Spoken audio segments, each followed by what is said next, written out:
everyone, and welcome to another episode of Out of the Office. I have a wonderful and dear friend coming on to talk about this particular episode with me, and that's Dee. Dee, would you like to say hello and introduce yourself? Thank you so much for having me, Sara. And yes, everyone, hi, hello, I'm Dee. I'm the founder of We Are Colourfull, a culture and inclusion consultancy that really looks at the experiences of people of colour and the LGBTQ plus community, with a bit of HR thrown in once in a while as well. Beautiful. I want to give the listeners a bit of a background in terms of how we met. And I don't know if you remember when and how we met, Dee. Do you remember? Don't know Yeah. if you remember way back when. And this is just a testament to how social media can be such a great tool to connect with people, because sometimes social media can make us feel so disconnected. But I basically started an Instagram called Belonging, and it was all about kind of talking about my story in terms of the experiences of being a person of color in London, in the UK, and people asking questions like, where are you really from? And just kind of bringing to light those issues. And I came across your handle, Colourfull, and I was like, oh my goodness, I am so obsessed, because it spoke to me, because obviously I'm represented by the people that you're trying to connect with. And then I was like, hey, slid into your DMs, and then we met. I think you went off to India, and I was like, oh, probably won't connect. And then you came back and you're like, hey, I'm back now. And I was like, yay, let's meet up. And it was so lovely. And that must have been 5 years ago now. Almost. So I remember that we met near Liverpool Street. I think we were both happened to be there for a meeting or something at that point in time. Yeah.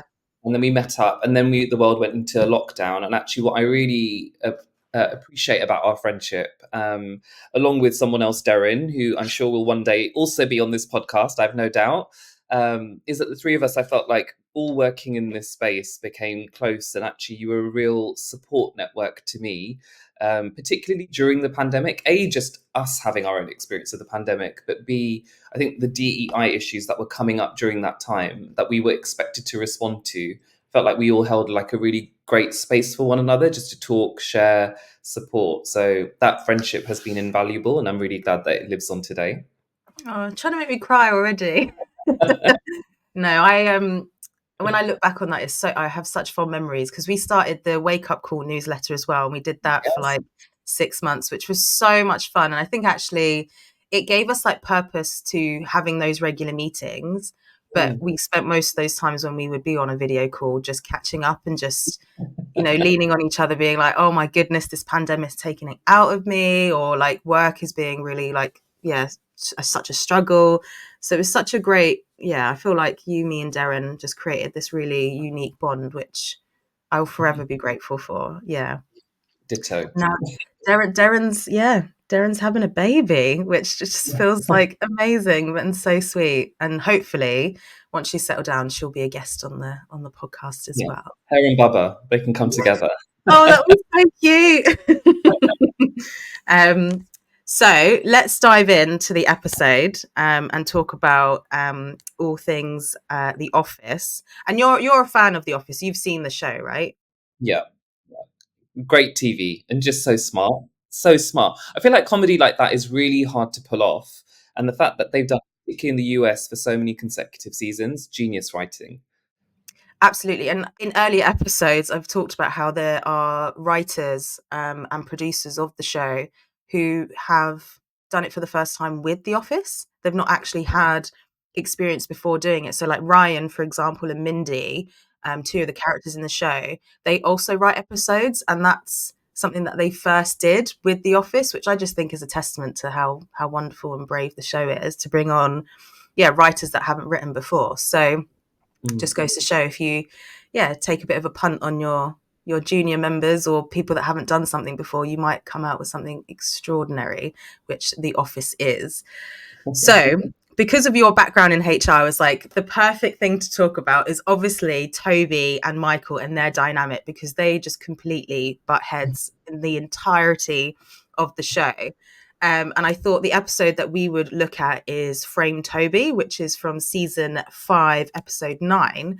And essentially, as a bit of a background for our listeners, Michael Scott, the regional manager, finds out that Toby's come back, and he's just like in up in arms around it. He's just like really unhappy about why Toby is back in the office. So let's watch the first clip, and then we will talk about what has happened. What? You should probably just meander back there. Take a look. See if he's back. Great practical joke, Jim. You got me go to the annex.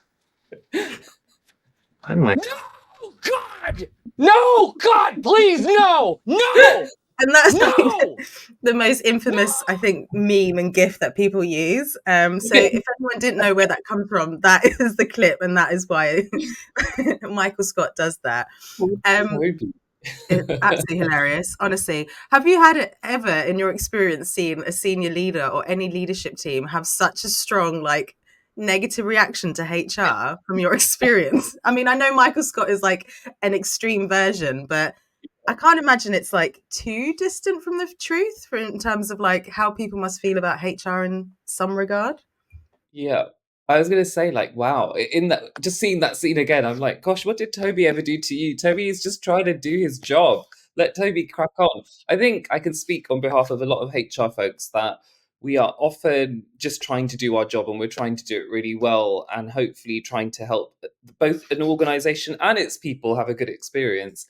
And as much as there can be tricky employees, that's the reality of things. Sometimes, like, the managers are really tricky as well. And so, whilst I've never seen that, I've definitely experienced at one place that I shall not name, a real sense of like trying to not let HR into the room. Like, the management team would have a meeting, and they would make some decisions that would impact people, and you'd literally be trying to find out after the event, like, okay, so what was decided, what's going to happen, just trying to get ahead of the curve. And you think, I wonder why. Is it because they were worried we might say no, we might not support it, we might propose a different course of action? But then, to me, that's a manager that doesn't understand what HR can actually offer, in that we're creative, we're problem solvers, and we can actually be really helpful if you involve us. So anyway, a long way to say HR deserves better.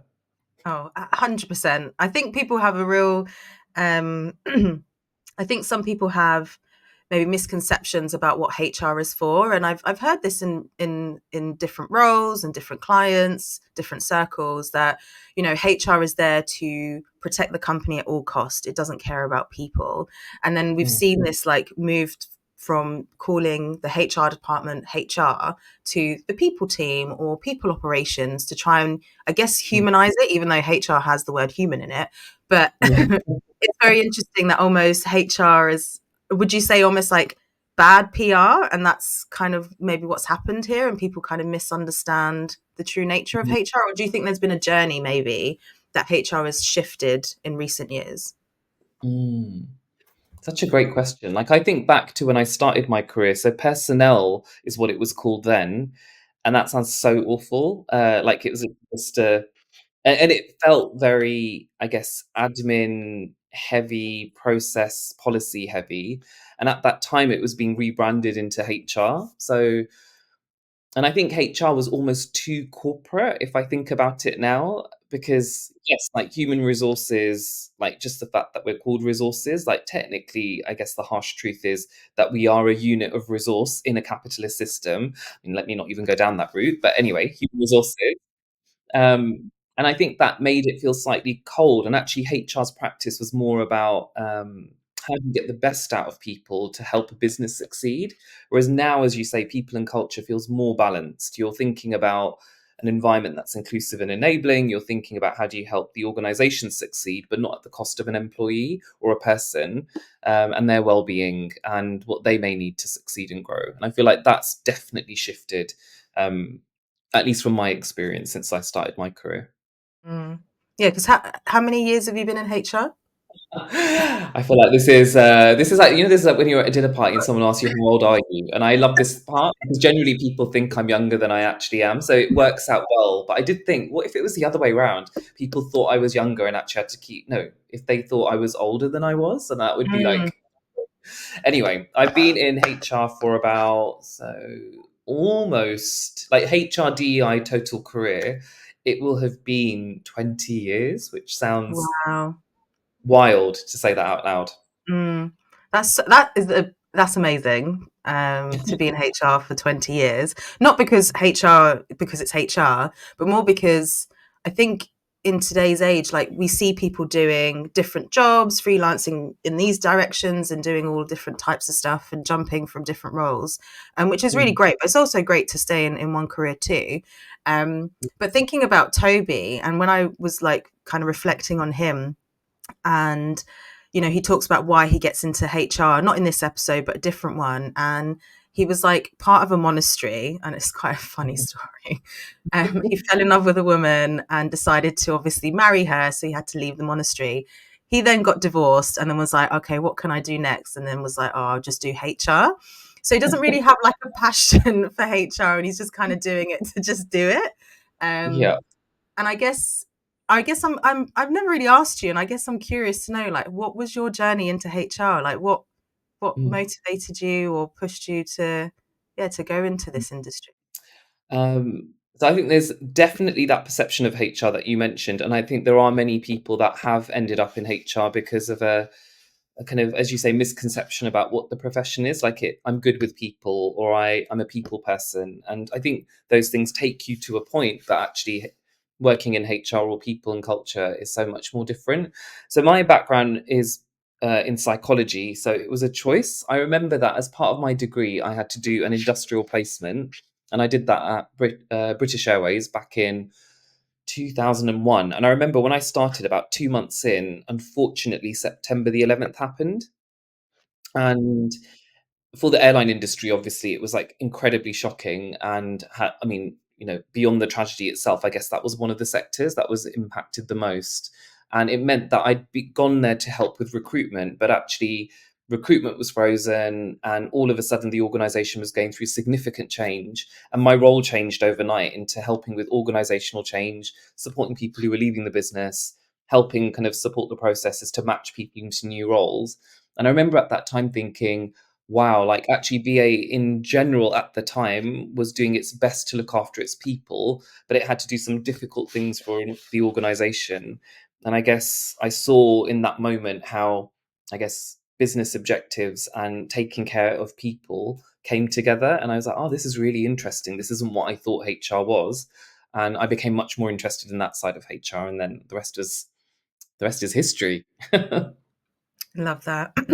Yeah, I think right now, we're in 2024, and whilst it's not 9/11, there is so much change and so much difficulty across many different organizations, and you're hearing about redundancies left, right, and center. It's a really challenging landscape, and I speak to so many people and friends who are struggling to find jobs, but also people that are in the people profession and are in HR are also finding it really difficult because, one, they're having to be responsible of letting people go and making people redundant, and some of these people might be their friends, people that I've worked with for a really long time, and that must be so hard because as you were saying, like, you go into a role, and obviously, like, for the most part, like, people that are in HR really care about people. They want to help people. They want to create a culture that's inclusive and where there's a sense of belonging. But when it comes down to like business operations, sometimes like it's a tough job. Like, you have to make some really tough decisions. And I think I wouldn't have the stomach for it. I think I would really struggle to do some of the things that HR is responsible for.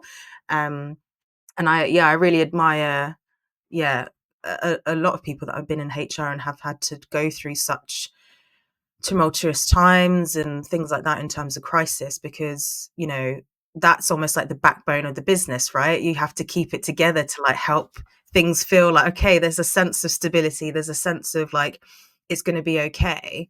And sometimes the leadership isn't quite, they can sometimes feel so removed, they're living their own different life, and so when you're a different part of the company, a great way to feel that connection is with the people team or the HR team, in my mind anyway. I don't know if you agree, or any reflections on what I shared. I think you're right. I think that what's required of like someone who works in this function now is so different to what was like, you've got the challenges of like hybrid working, you've got the challenges of I say DEI, because there are challenges that organizations have to address, and all of these things are actually intertwined. They're not actually separate. If you start from a foundation and build like thoughtfulness, inclusion, etc., into your culture and practice it, actually you can start to impact all of these things in a positive way, in a simple way as well. I think it's when you're trying to like kind of rectify lots of things that haven't been addressed in the past, which can make it really challenging for people professionals, because you walk into a company, you don't know what the legacy is, what the culture is, you're figuring it out whilst you settle in. And I think with leaders as well, I think sometimes we forget that yes, they can be removed and of course they should be held to account. I think sometimes I've been really surprised in my HR career at actually how much coaching and support even senior leaders require to do what I would have considered maybe a relatively routine thing, like a feedback conversation or announcing certain things, which of course, if it's more difficult, we all feel the nerves. But I remember thinking, wow, like they're just humans, just like the rest of us. I thought they were like super special and they knew lots and lots of stuff that I didn't know. And actually, after a while, I was like, like you know your thing and I know my thing, and I can play a role in helping you hopefully do your role better, to be of better service to your team. And so, yeah, I think that's the kind of beauty of when like the people and culture function is working. People trust us. We're brought into decisions. We're seen as helpful enablers, as opposed to how like Michael seems to feel about Toby, which is that how do I get this man out of my office ASAP? Not a vibe. Not a vibe. Definitely not a vibe. Let's watch clip 2, because there's a question based on what you've been sharing that I want to ask, and I think the second clip gives us good context to jump from. Is there no way we can get rid of him? Not without cause, Michael. I have cause. It is because I hate him. You have to get along with Toby. No, Yep. I don't. I feel like there's so many clips from this particular episode that are so memeable. Is that a word? Gifable? I don't know. Because I love that clip of Michael, and it just made me think, because he's on the phone to I can't remember the guy's title, but he's basically in the HQ. He's in the headquarters. He's not in the regional office. So obviously Michael's, as the regional manager, is reaching out to this person in HQ to go, I'm really struggling with my HR rep. And he's like, you just got to get on with him. You just got to get on with him. And I feel like there's like that disconnect. And when you were saying about, you know, remembering that the leaders are human, and sometimes like people get into those positions because they're really good at their day-to-day job, right? And they do the things really well. But the higher and higher up you go, I feel like the more and more people you have to manage and, you know, connect with and deal with in some regard. And that is kind of not always there, and people don't really know how to deal with it, because Michael Scott is a pretty bad manager, but also this manager within the HQ, he isn't really being attentive or trying to understand Michael's perspective. He's just like, you just got to get on with him. He's almost like done with his like nonsense. He's like, get on with it, which I appreciate, because I think if anyone had to manage Michael Scott, they probably would feel that way pretty rapidly. But yeah, that was just my reflection from that. And I guess from what you said, I just thought it would be funny to show that second clip. I feel like, yeah, that's the thing about The Office, which makes it so brilliant. I don't know if you feel this, is that sometimes it's like, you know, they say truth is inspired fiction. Like I've seen certain scenes, both in the UK version and the US version, and I'm like, I've lived a version of this, or heard a version of this, or observed a version of this. And I think that's why it's such genius comedy, because it's not so far from the truth. Like I think we all know a character like the people that we're seeing. We've all played or been in a situation like that. And so even just what we saw now, I was like, yep. I remember some of this. Yep. Just all of it. Yeah, I mean, reflecting on those times, and if there's people that are listening, I guess, that are either predominantly either in people roles or HR, and they're coming up against their managers or the senior leadership in that kind of similar way, do you have any advice for people like that? Or like what would you recommend they do to kind of get through and connect with their managers and their leaders? Because it, you know, you can only do so much until like that barrier is just going to break down every part of the business, I guess. Yeah. I think A few things sort of come to mind, and I'll try and keep it simple because I guess I'm reflecting on things that I found challenging. I think the Mm, first is just like being really good at what you do. Like, actually, if you say you're going to do something, do it. And that's probably true of any profession. But I think HR sometimes gets a bad rep, like things you ask a query and you don't quite get a straight answer, or things go into the ether. So if I think back on it, I made sure that if I was taking, even if it was the smallest thing, like get someone's contract ready, I would make sure it was done ahead of schedule, and it was like bang on, like they just so that they felt that Dee's someone we can trust, because I think you have to build trust somewhere, and that I think comes through the delivery and the quality of your work. I think the second part for me was around, do I really understand the business that I'm in? Like, do I care? And how could people potentially influence some of those outcomes? So if we've got a team that's got a lot of people leaving, like how can I use that and talk about that in a way that talks about business stability, that team's performance, and how it can drive XYZ? Like, you have to sometimes meet people where they're at, and I think that's the language of inclusion. And so in a business context, it's trying to find, well, what will connect me to this leader that will make them think about HR and people as a useful asset as opposed to something not. And then I think the final thing is like to have a point of view. I remember a manager said to me, who I really respected, like, if you're in meetings and you're in a room, like it can feel really scary, particularly if you're going to say something that might not be the common position that people are going to take. And of course, there's a manner in which you convey these things. But I would often talk about, like, through the lens of like our values or our culture, like this doesn't feel right, or this makes me feel uncomfortable. And here's why. And I think sometimes actually a leader just needs to be slowed down. They're just so quick at what they're trying to do. They just need a moment to pause. And I think that's where we can be really helpful. And then the final bit is like, actually, despite all of those things, and if it's still not working, then you need to take your talent elsewhere, because you'll probably be in an organization that stifles you.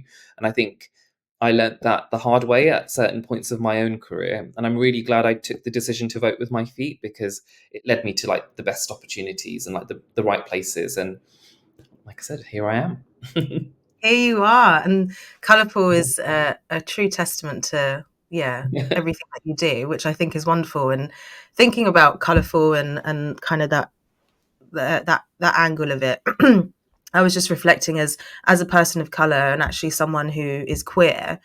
When I think about, like, to be honest, previous roles, there was never really a HR or a people department. Like, I worked in quite small agencies, so if you had an issue, it was like, oh, okay, cool, I've just got to take it on the chin and move on. Like, I can't really speak to anyone about it. Mm, But I guess my stereotype of HR and people is very white, and mm, in my mind, female dominated in terms of it's a lot of women.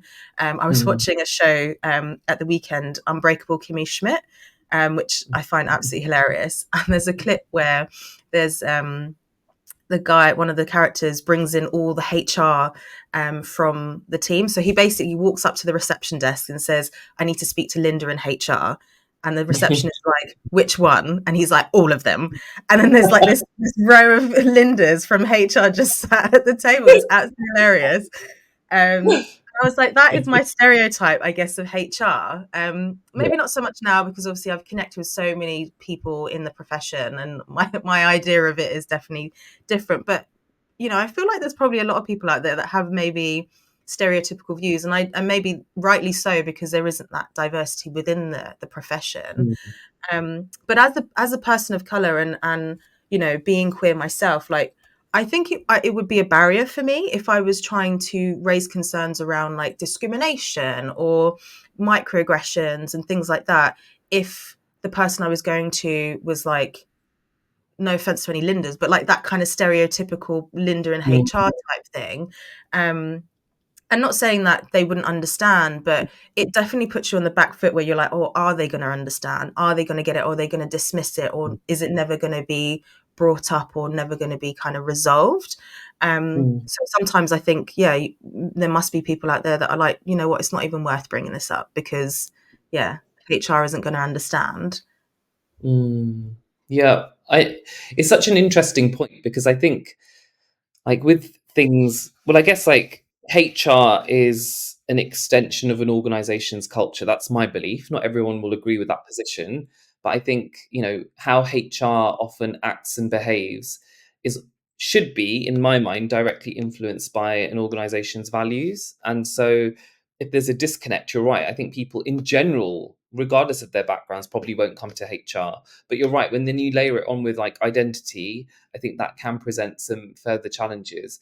I think what I'm really heartened by is that a lot of the people professionals that I've met, as you like also said, Sara, is like, I'm going to speak to the stereotype. Typically, you think of a white woman of a certain age working in HR. I've met many of those people through the kind of work that I do. And actually, they're really interested and care about DEI, which is amazing. So in and of itself, there's a curiosity. I think there's also a sense of understanding that identity is so much more complex than just gender and race, which is helping people think about DEI in a more fuller sense, which gives me hope for the work that we're all doing and the changes we're trying to make. And I think the third thing is actually like HR. I don't know how much the statistics have changed, but of course it needs to hold itself accountable to being a diverse profession, because I can say for a fact in my early career, when there were less people of color, for example, in the HR profession, we just naturally gravitated towards each other and we would share experiences and, of course, things that happened to us within the profession, but also like our views, as you say, of like if someone put in a discrimination complaint or something, we were able to look at it with a little bit more unpicking and like, oh yeah, maybe we can relate to a situation. So there's a little bit more there. We should ask this question if we're going to review it, etc., etc. I think you can't substitute lived experience, but I think you can be curious and take an interest and do the work that we're asking people to do the real work, and use that to build a reputation as an inclusive function. Love it. So basically, anyone in HR, there is things that we can do, and I think that's the challenge in the DEI space is, people feel like, oh, if I can't relate to it, how am I gonna connect with that individual? But as long as you have empathy and compassion and actively listen, then that's, I think, the biggest steps you can take to try and be an inclusive organization and an inclusive HR rep or people person. Definitely. Yeah. I think that's spot on. I think there's always something we can do. It's not as I think to find it too hard and to throw your hands up as a HR function and say, oh my God, like we don't have that experience, it's hard for us. Then if that's the case, then go out and seek expertise. If you need some help, then do that. And that's why people like yourselves exist, Sara, and like, shameless plug for me, but also like for the other brilliant people that are out there. Like, yeah, like I've definitely been asked to come in and help on things that are relating to, say, an LGBTQ issue. And they said, oh, actually, we don't have that expertise in the team. We'd love to add this because we need some help through this particular problem. And I'm like, that's really thoughtful. That's really intentional. And yes, I get some business out of it. But more importantly, you'll get more credit in the bank for yourselves as a function for handling these things really carefully. And I think that's how you build credit and that's how you get like kind of good outcomes. So, yeah. 100%. And I think the people in your organization can see that intention and they can sense that someone is trying and as you say, build that trust and credibility. And I guess that's all we can do, really. That's the most important thing we can do. I don't know how the time has run away, but it has. So as we tie up, firstly, is there anything you want to mention about the office or Toby or Michael Scott before we wrap up? Anything else you want to mention? I think I would just say that something you said already, Sara, which is like, I think people professionals have a really tough job. And that's not to say everybody's perfect. Like in any profession, you've got your good ones and you've got your not so good ones.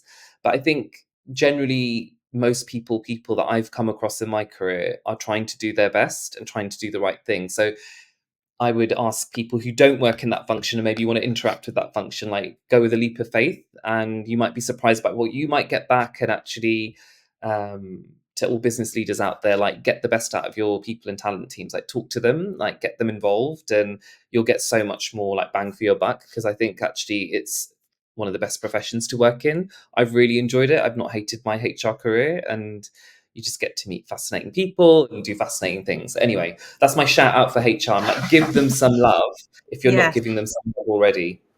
Beautiful. Love that. So what I'm asking all my guests before we kind of sign off is in the show, Michael Scott has world's best boss mug that he gifts himself, which is obviously hilarious. So I'm asking you and all my guests, if you were to buy yourself your own world's best something mug, what would yours say? You know what? Like, without even flinching, I kind of knew where this question was going, and I was like, I know my answer, which is I'd say world's best interior designer. You've seen my flat, Sara, and I'm not going to say. I'm going to say proudly, my flat is banging, and I've got It good is taste. gorgeous. Oh my goodness. Honestly, it's just perfect. Like the sofa colors, the color palette, like even the what do you call it when you put it in the ventilator thing? Like Oh, even that was like really intricately. In my house is just like the normal slats, like really ugly, like plasticky white thing. And yours is like this really elaborate, like gold looking cute thing, which I love. Is it gold? Yeah. it's one of them is gold, and the others are like plaster. But I would say like world's best interior designer. That's what I would have on my mug. Rightly so. Yeah, Thank you, Dee, for this. This has been for really sure. wonderful. I'm sure our listeners will want to find out more about you and the work that you do. So, yeah, where can they find out more? Where should they follow you? Tell us everything. Yeah. So I have a kind of profile on LinkedIn. So you can find me if you search my name, and it's linked to Colourfull. So you can see like our LinkedIn page. There's a website which is wearecolourfull.com, and that's also our Instagram handle and Twitter handle as well. So We Are Colourfull. Awesome. Thanks everyone for tuning in for today's episode. We hope you enjoyed it. I certainly did. And we will see you at the next one. Thanks everyone.